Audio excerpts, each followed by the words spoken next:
All right, so thanks for watching another stream. Thanks for watching another video. My name is Dennis, and I love talking about Tesla deal hacking, as I like to call it. But basically, just getting the best deal on Tesla at the best financing rate. So definitely hit that subscribe if you're interested. And definitely check out my Patreon link down below in the description where you can support the channel and get access to the ultimate Tesla buying guide out there. And shout out to my latest Patreon members, Alex and Elio. Thank you for supporting. If you want to check it out, Patreon down below in the description. So let's take a look at this. Shout out to CNBC. Shocking headline. Of course, let's take a look at it. 34-year-old earning $400,000 a year.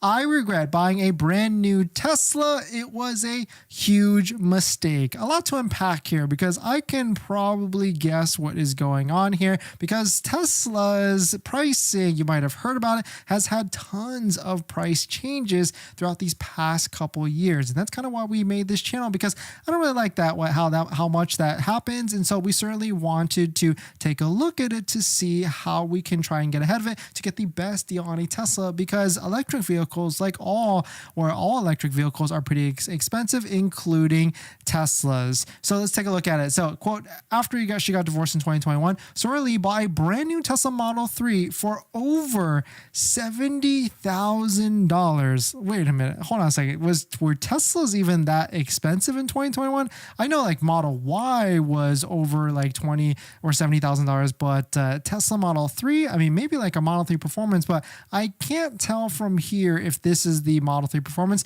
But I guess what could be happening is that it could be that they added full self-driving, which full self-driving used to be above $15,000. So I could see that. But quote, Lee currently makes $400,000 a year as a global head of product marketing at TikTok and has invested her way to a $843,000 net worth. But that number may have been higher if she didn't buy a Tesla. So taking a look at here, it wasn't necessarily that she couldn't afford it. Her monthly payment is $1,000 a month, where there was points in time throughout the past couple of years where Model Ys could be like $1,500 to like $1,300 a month. So I could see that. But at the time she was working at Meta and making over $200,000 a year. As of June 2024, she still owes $36,000 on the car, more than it's worth.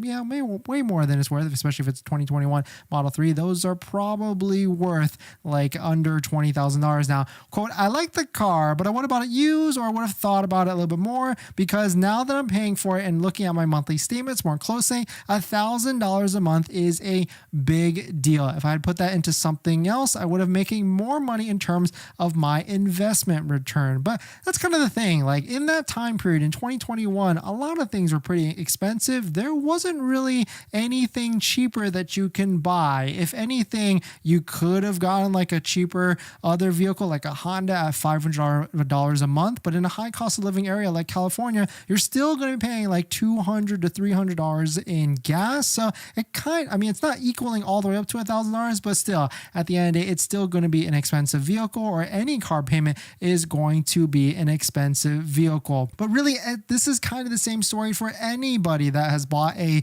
Tesla or any vehicle through that 2021 to 2023 timeframe, because not only did Teslas where they marked up, a bunch of other vehicles were marked up as well. So a lot of people are underwater, so to speak, from buying a car in that time frame, ourselves included, because we bought a Model X during that time frame. But quote, think twice before buying a new car, which yes, in that time frame, yes, 100%. But now with the $7,500 federal tax credit, with prices of Tesla vehicles dropping substantially, because we can take a look at the data. If we can try and guess, if she bought it in 2021, maybe she bought a Model 3 Performance at $57,000 or $58,000 plus full self-driving at whatever it was, $15,000 to $16,000. We can see how she got to that like $70,000 price point. But if she were to buy a Model 3 Performance now, as you know well on this channel, at a purchase price of $54,990 minus the $7,500 federal tax credit, your starting price is going to be around $47,000. So a much better starting price for a Model 3 Performance currently. And so now it's kind of a different story. But either way, at the end of the day, no matter what, if you buy a Tesla or any vehicle, we're going back to that age-old saying of when you drive it off the lot, when you leave that dealer or store, it is going to lose money. It's going to lose value. It's going to lose 10 to 20% right off the lot. Maybe Tesla is a little bit more different because it's a little bit more like price changes, but still at the end of the day, your vehicle is going to lose money driving it off the lot. And this is where you can start to see how crazy price changes has happened. Like in 2021 to 2023, a Model Y Performance was all the way up to $70,000 and a Model Y Long Range was $66,000. And if I remember correctly, there was a tax credit, but it definitely was not point of sale discount. You had to file for it and get it back. But today you can get a brand new Model X for $69,230 after the Inflation Reduction Act